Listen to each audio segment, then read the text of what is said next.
नमस्कार, मी Sanket Deshpande. Top news Marathi channel मध्ये आपलं स्वागत.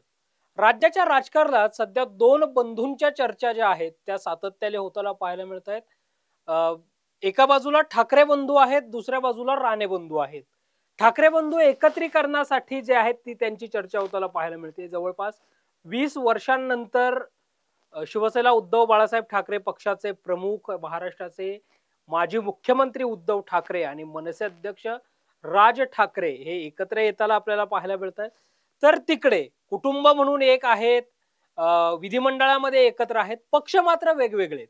असे राणे बंधू जे आहेत ते आता निवडणुकीच्या निमित्तानं स्थानिक स्वराज्य संस्थांच्या निवडणुकांच्या प्रचारादरम्यान आपापसातच भिडताना कुठेतरी पाहायला मिळत आहेत.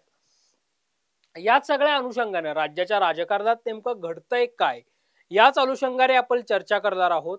या व्हिडिओच्या माध्यमातून, या लाईव्हच्या माध्यमातून खरं तर आपण या दोन बंधूंच्या जोडींवर जी आहे ती चर्चा करणार आहोत. तिकडे ठाकरे बंधू भिडण्यात, राणे बंधू भिडण्याचं निमित्त ठरलंय ते मालवण मध्ये शिवसेना आमदार निलेश राणे यांनी केलेलं एक स्टिंग ऑपरेशन, जे स्टिंग ऑपरेशन एका भारतीय जनता पार्टीच्या नेत्याच्या घरी जाऊन त्यांनी केलेलं होतं आणि निवडणुकीमध्ये पैसे वाटप भारतीय जनता पार्टीकडनं केले जात आहेत असा थेट आरोप निलेश राणे यांनी केल्याचं पाहायला मिळालं होतं. भारतीय जनता पक्षाचे प्रदेशाध्यक्ष रवींद्र चव्हाण यांच्यावर सुद्धा निलेश राणे यांनी या लाईव्हच्या या स्टिंग ऑपरेशनच्या माध्यमातून ताशेरे कुठेतरी त्यांच्यावर ओढल्याचं पाहायला मिळालेलं होतं. ज्यावेळी रवींद्र चव्हाण सिंधुदुर्गामध्ये येतात, ज्यावेळी रवींद्र चव्हाण कोकणामध्ये येतात, त्यावेळी या पैसे वाटपाच्या चर्चांना जे आहे किंवा त्या पैसे वाटप जे आहे त्या अशा घडताना आपल्याला पाहायला मिळतात. असा थेट आरोप निलेश राणे यांनी केल्याचं पाहायला मिळालं आणि हेच निमित्त ठरलं राणे बंधू एकमेकांमध्ये भिडण्याचं. तिकडे आपल्या पक्ष नेतृत्वावर आपलेच बंधू बोलतायत, ज्येष्ठ बंधू बोलतायत हे म्हटल्यानंतर मंत्री असणारे नितेश राणे आक्रमक झाले. ते जे पैसे होते ते पैसे एकमेकांच्या व्यवसायाचे असू शकतात. आम्ही राजकीय पदाधिकारी आहोत याचा अर्थ आम्ही अगोदर व्यावसायिक आहोत, मग आम्ही राजकारणासाठी, समाजकारणासाठी एखाद्या पक्षाचं सदस्यत्व स्वीकारलेलं आहे असं नितेश राणे जे आहेत ते म्हटल्याचं पाहायला मिळालं. मग जो न्याय आम्हाला आहे तोच न्याय सर्वांना द्यावा लागेल. तुम्ही रवींद्र चव्हाणांच्या बाबतीत बोलताय तर आम्ही उदय सामंतांचं नाव घेऊन धिंगाणा घालू का, असा थेट इशारा नितेश राणे यांनी बंधू निलेश राणेंना दिल्याचं पाहायला मिळालं. या सगळ्यामुळे कुठेतरी राणे घरामध्ये दुही माजली आहे का, राणेंच्या घरामध्ये काही बिनसलंय का, राणे बंधूंमध्ये काही बिनसलंय का?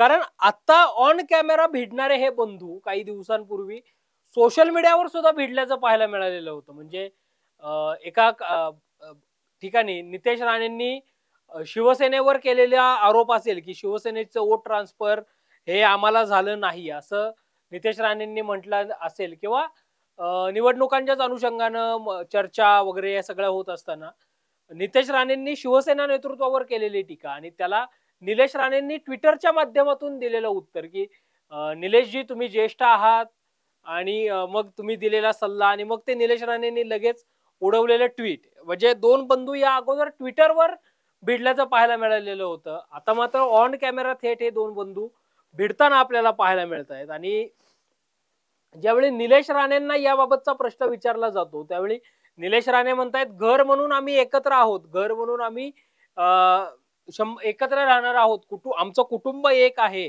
आमच्या कुटुंबामध्ये कुठलाही वाद नाही, मात्र आम्ही दोघंही 100% प्रोफेशनल आहोत. आणि ते नितेश राणे त्यांच्या पक्षाची बाजू मांडतायत, मी माझ्या पक्षाची बाजू मांडतोय.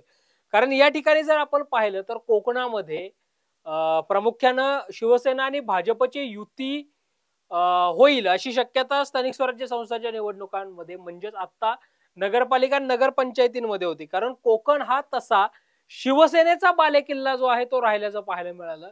शिवसेनेचे जवळपास 3 आमदार कोकणामध्ये असल्याचं पाहायला मिळतंय. अर्थातच उदय सामंत जे उद्योग मंत्री आहेत ते कोकणातून निवडून येत आहेत, दीपक केसरकर कोकणातून निवडून येत आहेत, स्वतः निलेश राणे हे कोकणातून निवडून येत आहेत, आणि तिकडे जे गृहराज्यमंत्री योगेश कदम आहेत ते सुद्धा खेड दापोली म्हणजे कोकणातून निवडून येताना पाहायला मिळतात. म्हणजे 4 आमदार हे शिवसेनेचे आहेत आणि शिवसेनेसाठी कोकण जो आहे तो तितकाच महत्वाचा आहे आणि त्यासाठी शिवसेना आणि भारतीय जनता पक्षाची युती, जितका शिवसेनेसाठी कोकण महत्वाचा आहे तिकडं तेवढाच भाजपासाठी सुद्धा महत्वाचा आहे.